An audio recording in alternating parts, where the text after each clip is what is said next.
Laziness gives me the ick, but 2 years ago, I didn't have discipline. 5 years ago, I didn't have discipline. Much like you, I'm assuming, since you clicked on this video, I tried hard in some areas, but definitely not in others. I went to an incredible college, but I barely studied. I had good jobs, but I never felt like I really fully reached my potential. And I had fun, but my days were inconsistent, and so was my life. Eventually, I ended up in a random job, gained a lot of weight, and was unhappy and lost. Until I started practicing self-discipline. Discipline is the ability to control one's feelings and overcome one's weaknesses. The ability to pursue what one thinks is right despite temptations to abandon it. And now I am not saying I'm perfectly disciplined and productive 100% of the time, but there's a difference between having self-discipline and not. And I went from this to this. The cold hard truth is that discipline makes you stronger, healthier, more confident, more attractive, and more susceptible to good opportunities, people, energy, and more. But how do you do it? The key really to being disciplined and getting to where and who you want to be is practicing the daily habits every day of the person that you want to be and doing what they would do on a daily basis. A lot of what I have learned about self-discipline comes from the book Atomic Habits by James Clear. Very popular book, and if you have not read it, I highly recommend. I will link it in the description box. It's also on Audible if you like audiobooks. But my point is, it starts with the little things that you do every day that slowly add up. Gaining discipline does not happen overnight. In my case, it started out with wanting to lose weight and get healthy. Well, what does a healthy person do?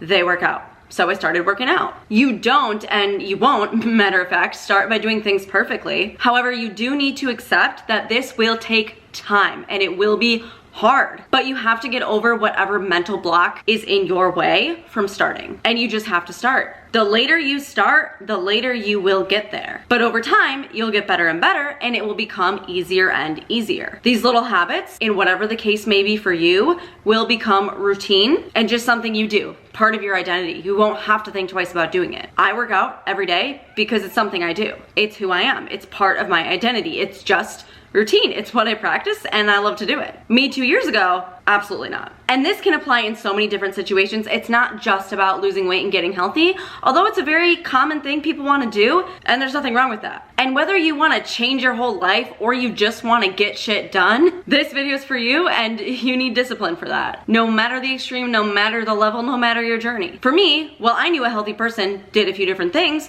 but I chose to start with working out. You got to start with just one thing. If you put all these different things on your plate, you're not going to be able to tackle them all, and you're going to burn out so much easier. You got to pick one thing. As I tried working out, each and every day I tried new things, and I eventually found what I liked. But then as I kept working out, well, my water intake increased. After that, I started learning about nutrition and fixing up my diet and what I ate on a daily basis. If you're able to stick to one thing, eventually that will become two, it will become three, and so on. And it's a lot easier to take on one new thing in your life at a time. Change is hard, new habits are hard, discipline is hard. That's why you gotta start slow, and that's why it takes time. But this is a journey. It's great to have a goal. It keeps you grounded, it keeps you oriented, it keeps you dreaming. But if you are only doing your tasks for the outcome, it's also a little bit easier to burn out. And now what I mean by that, because yes, your goal should motivate you. Of course, you need to keep reminding yourself, why am I doing this? Why do I want to be this type of person? What's driving me? However, at some point you have to detach a little bit from the result, because the journey is so much longer than the moment you realize you've achieved your goal. And once you hit your goal, the journey's not over, right? Like once I started seeing the scale go down,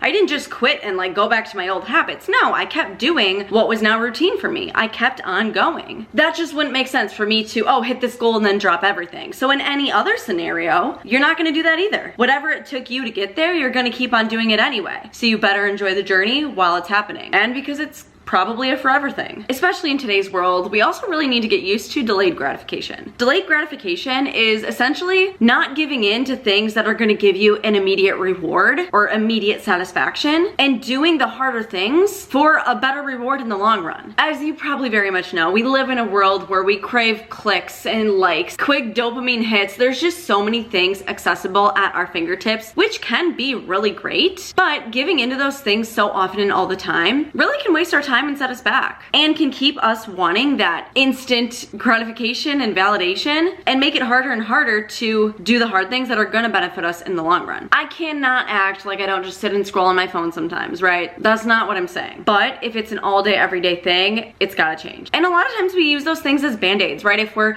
feeling tired, unmotivated, unhappy, craving something, we'll scroll on TikTok or do whatever so that we can quick change our mind and get a little bit happier and just feel a sense of relief. And I get it, right? It's how the world is these days. However, sometimes we have to detach from that emotion and just do things because we need to do them and because it's part of who we want to be. And this is where that discipline comes in. The act of actually putting your phone down, switching tasks, and doing the thing that you've been avoiding doing, and having that control. Discipline is about control. Being tired and unmotivated isn't an excuse to skip your workout, for example, or for my personal experience as well. And getting yourself to have this control and push through your workout even if you don't want to do it just proves to yourself that you can do hard things over and over. You will be happier when it's over, and most of the time the hardest part is just starting and getting yourself to do the thing you've been avoiding doing. Whatever it is, usually once you just start, when you get going, it's not as bad as you dreading the beginning of it. And the more you do it, the easier it gets. Discipline is hard, it's uncomfortable, but it's where your growth happens. However, self-discipline comes with self-awareness. You do need to be aware of your mental, your physical, everything, and know if it's, oh, I'm just tired and not feeling it today, or if it's, no, I actually need to take the day off, I need to rest, or I need to splurge on something. It's so unhealthy to be going at 100%, all day, every day. You do need breaks. I'm not trying to yell at you and be like, you need to get your ass up and work. Nobody wants to work these days. That's not what I'm saying. Like, of course you need to slow down. Of course we need rest days. Of course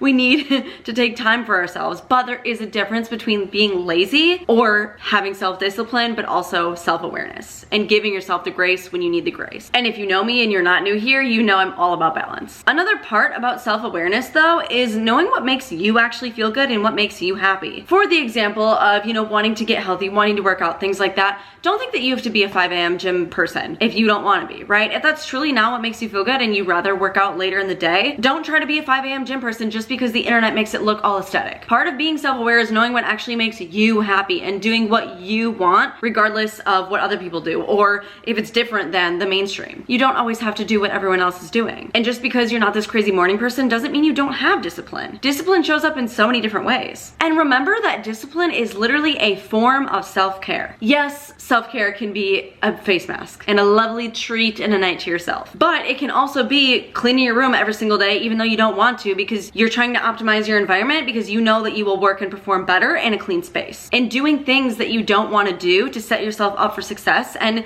to better yourself in the long run. I think people forget that taking care of yourself isn't always treating yourself. Yes, you should treat yourself, I'm not against that, but taking care of yourself is doing things for a better you in the future, and maybe doing things you don't want to do. Self-care isn't always super happy. That's just reality. But again, whether you want to completely change your life or whether you just want to get more shit done, it all comes down to discipline. But only you are the one that can make it happen. Nobody else is going to do it for you. That being said, your relationship with yourself improves when you practice self-discipline. Think about it this way. Telling yourself you're gonna do something and then actually following through with that time and time again builds trust with yourself. I know I'm not the only one that so many times have been like, okay, I'm gonna do this, and then I don't do it. But who am I screwing over? Well, only me. Nobody else, just me. But if I actually say I'm gonna do something and I stick to it and I do that over and over, well, guess who I'm trusting? Myself. And guess what? When I say I'm gonna do something, I know I'm gonna do it. And just believing in yourself, that can get you so far. You become more reliable as a person and more credible even. You're better at staying true to yourself, and it's easier to just trust the process and stop worrying and just know that you have your back. Another way to think about it is put it in the perspective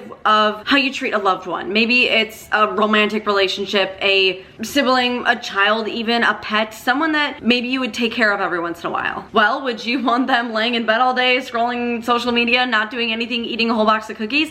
No. And if you wouldn't let them do that, well, why would you let yourself do that? I know it's a very stereotypical example, but it's just to put things in perspective. Sometimes we self-sabotage and sometimes we're not nice to ourselves. Treat yourself how you would treat someone you love dearly. You probably treat them very well. Well, why don't you have the same respect for yourself? You deserve the same respect. And don't you want the best for yourself? Well, then you should act like it. I have said it before and I will say it forever. Your relationship with yourself is the most important. How you feel about yourself shows up in all of your relationships. And that's why I feel like I put in effort and tried to be a better person in all of my relationships once I started turning my life around. Two specific great strategies I learned from Atomic Habits that really help with self-discipline are habit pairing and habit stacking. I've talked about habit pairing time and time again, but if you haven't heard of it, basically it's pairing something that you have to do with something that you like to do. So for me, when I wanted to start working out, well, what did I do?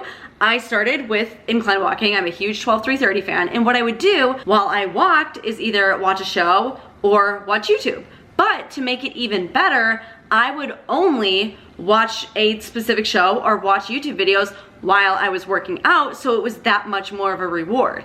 If you only do that activity while you're getting something else done that you have to do, you crave it so much more. It tricked me into actually enjoying the workout, and now I love to go on the treadmill. It makes me feel so good inside and out, but also it's me time. I get to enjoy some entertainment while I'm doing it. And this really changed the game for me. It changed my entire mindset around working out. And now habit stacking is essentially kind of like building a routine. So you take a habit that you already do, and to introduce a new one, you add it onto that one that you already do. So for example, a no-brainer for me is every morning I make coffee, right? Well, once I press that brew button, I go and I check to make sure all the dishes are clean. And if they're not, well, while my coffee's brewing, I will clean up the dishes. So I don't forget to tidy up the kitchen. Simple as that. If you want to make something a habit, add it into something that you already do, or at the end of something you already do. That will slowly become part of your routine. And once that's established for a good amount of time, you can add on the next thing. Because it always starts with one. It always starts with what you do every single day. The little things that you do